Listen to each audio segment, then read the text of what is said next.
This is an exciting time of the year in MCPS athletics, as teams are finishing up the school year with postseason play. Today, we'll take a closer look at the county championships and how these games help prepare student athletes for the region and state championships. That's coming up next on Sports Insight.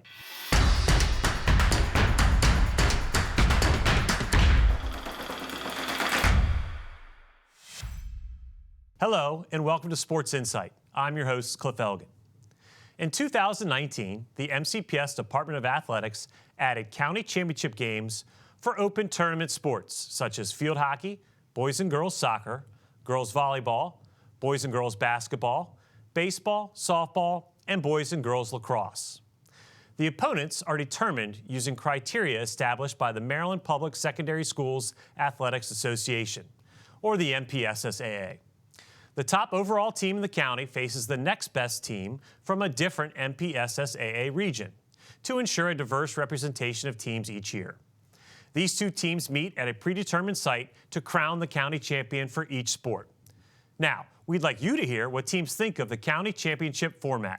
Joining me in studio today are Naima from Wooten High School and their girls volleyball team, and Gretchen Barber-Strunk, coach of the RM volleyball team. Thank you both for joining us. Thanks for having me. Thank you. So Naima, I'm going to start with you. Wooten has now won all 3 county championships in girls volleyball, but I want you to talk a little bit about what it's like. You know, that break you would have from the end of the regular season to the playoffs is a long one. It's like a week and a half. Do you like having that county championship game in there, or would you rather just go to a boring practice every day? Honestly, I like having the county championship game. It's kind of a good practice for in terms of intensity and kind of like the crowd, having the crowd there and knowing what to do in those situations. It definitely gives us a lot of practice because it won't necessarily be bad for us if we lose, but it's also an opportunity to be prepared for the competitive playoff games. Okay. And Gretchen, you know, I know you two, at least you're talking to each other because you did face each other in the county championship. And RM came on the short end of the county championship, but you guys were able to spin that into a positive by running the table in the 4A and winning the whole state championship. How did that county championship help you? Maybe it didn't, but how did it help the RM Rockets go on and win the championship? It's a good little break from regular routine practice. It definitely sets the tone for the crowd that you're going to see and the intensity.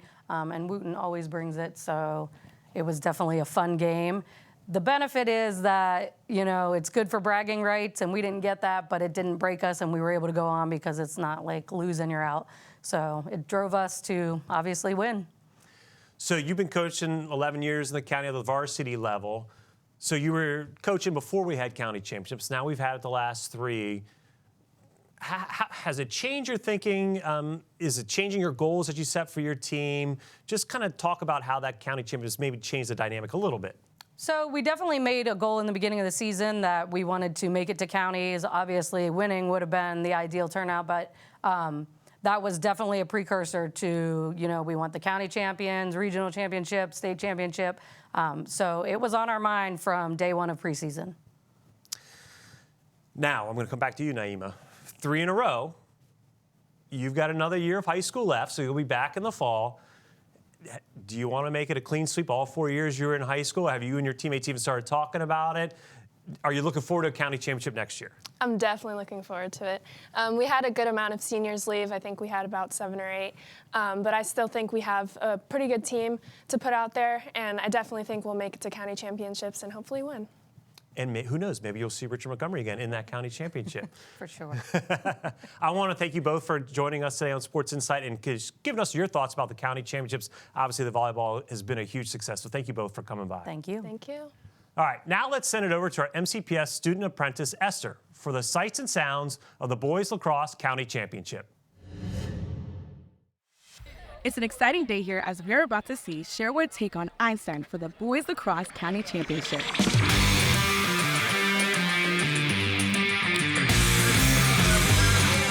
Congratulations on making it to the county championship.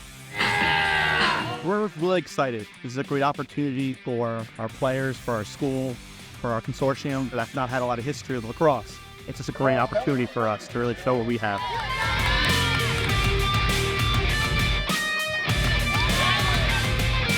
At the end of the first quarter of play, the Sherwood Warriors 2, Einstein Titans 1.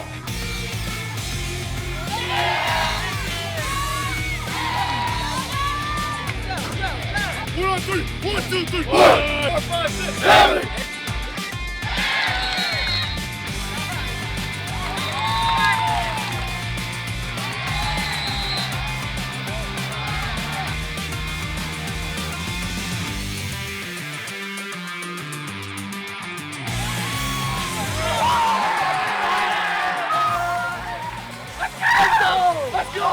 You had yourself a game tonight with 5 goals and 2 assists. How does it feel to be a county champ?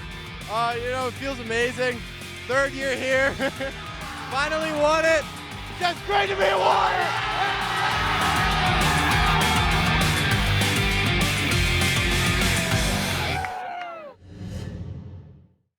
Thank you, Esther, and congratulations to Sherwood on their first county championship. Sherwood advanced all the way to the 3A state quarterfinals, but lost a close one to Marriott's Ridge 10-8. Still, kudos to the Warriors on an excellent season. Now I'm joined in the studio by another player and coach who made it to the county championships this season. James plays baseball for Walt Whitman High School, and Liz Gall coaches softball for the county champion Damascus Hornets. Liz, James, thanks for joining us. Thank you. Thank you. Welcome to Sports Insight. So, James, I'm going to start with you. You guys dropped the county championship game to Sherwood, Yeah. but obviously, as of this taping, you're still rolling along in the playoffs, state playoffs. Just your overall aspect, you, maybe your teammates, what's it like to play in that county championship game? I mean, it's a really fun experience. Thank you, Blake, for hosting. Very nice place out there, good stands, everything. But I think it was just fun, good for everyone. Got some players who don't usually play a whole lot, some experience going into playoffs because you never know how far you could go. You might need people, but I think it was, even though we lost, it was still fun for everyone. Good experience. Would you say for your team, when you guys are kind of look at your season, beginning of the season, is that one of your goals as a team? Like, hey, let's try to play in that county championship game? Yeah, definitely. Like county, region going on, I think that was the first step in going far into the season. Okay. I'm going to turn to Coach Gall here. She's one of my coaches. So at Damascus, we've been lucky. 3 years in a row, we've played in the softball county championship. As a coaching staff, how do you guys look at that game as sort of preparation for what's coming up ahead?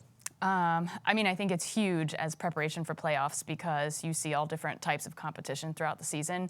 And county championships, like, everyone's bringing the best that they got. And the atmosphere alone, you know, you've got crowds, you're in a different site than your home field. And, like, everyone just kind of steps up. Like, the girls are excited to play, like, under the lights. They know that it just feels different. And just the overall energy and intensity, it was great to help us feel like we're ready to go and jump into playoffs. So, James, like we said, you've got Leonardtown coming up in these state championships. I don't ever want to say a loss is a good thing, but you guys don't win that county championship, but yet does it kind of maybe help reset your mindset as you guys head into that playoffs? How do you guys kind of take that loss and help it propel you as you went forward in the state playoffs? Definitely gives us momentum to go forward.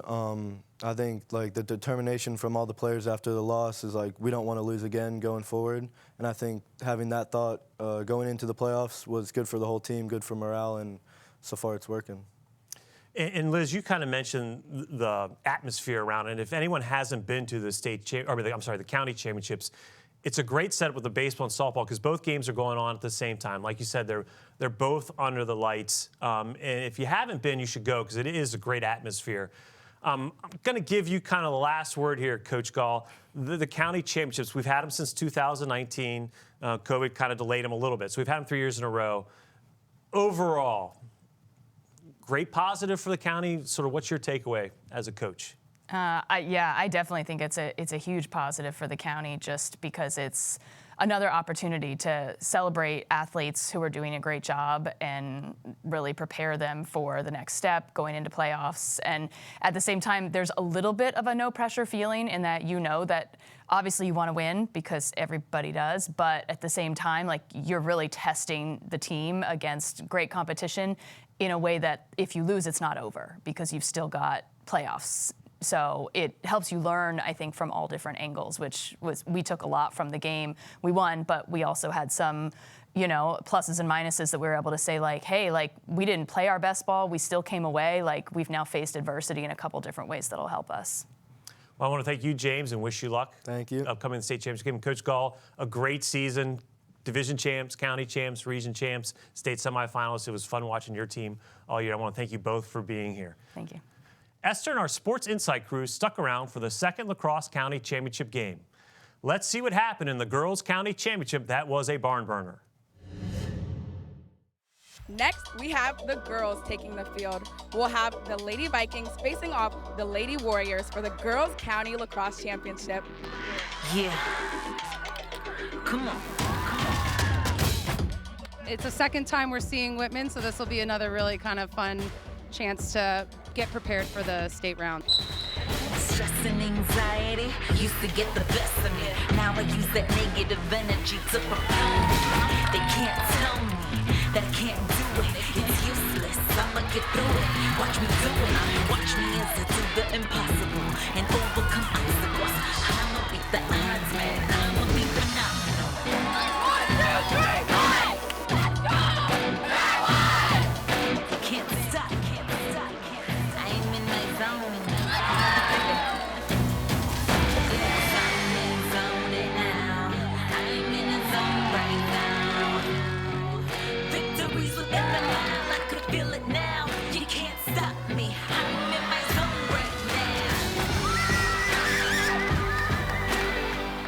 Down 4-7 at the half. What did Coach say to you guys at halftime? How did you guys get it back? She said we really just needed to focus, crack down on our defense, and make sure we're sliding correctly and all coming in and helping each other work as a team and not work just one-on-one. Well, congratulations.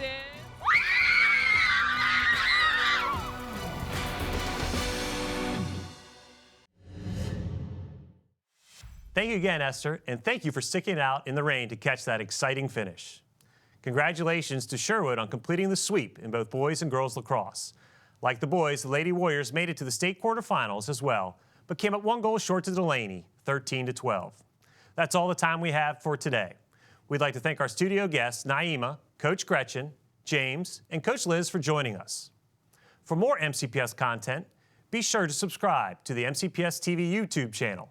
Sports Insight and other programming is also televised on MCPS TV cable channels. For our fantastic student reporter, Esther, I'm Cliff Elgin. Thank you for watching, and we'll see you next time.